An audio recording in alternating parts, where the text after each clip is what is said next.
اسد کا pencil box. Asad کا pencil box. Asad بہت ذہین ہے، مگر اسے ہر وقت شرارتیں سوچتی رہتی ہیں۔ اس کے سب گھر والے اس سے پریشان رہتے ہیں۔ امی ابو اسے سمجھاتے رہتے ہیں۔ ایک دو دن تو اس پر ان باتوں کا اثر رہتا ہے، لیکن پھر وہ سب کچھ بھول کر کوئی نئی شرارت شروع کر دیتا ہے۔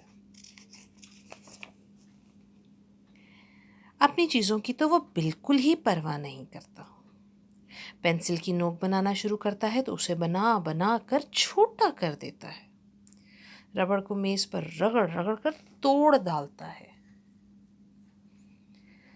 ایک دن اسد کے پینسل باکس کے تمام ساتھی اس سے ناراض ہو گئے۔ اسکول میں بھی انہوں نے اس کی کوئی مدد نہیں کی۔ پینسل بولی، تم نے میری نوک بنا بنا کر مجھے چھوٹا کر دیا ہے، اب میں تمہارے کام نہیں آؤں گی۔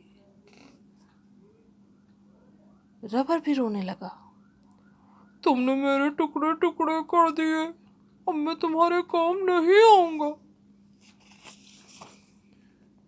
پینسل تراش بولا، تم نے مجھے اپنے منہ میں ڈال ڈال کر گیلا کر دیا، اب میں تمہارے کام نہیں آؤں گا۔ میرا بلیڈ بھی خراب ہو گیا ہے۔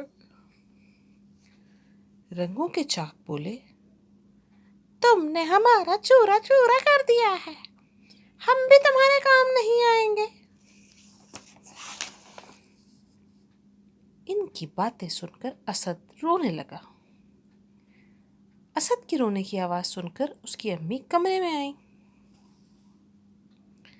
امی بولیں، اسد بیٹا اٹھو، اسکول کا وقت ہو گیا ہے۔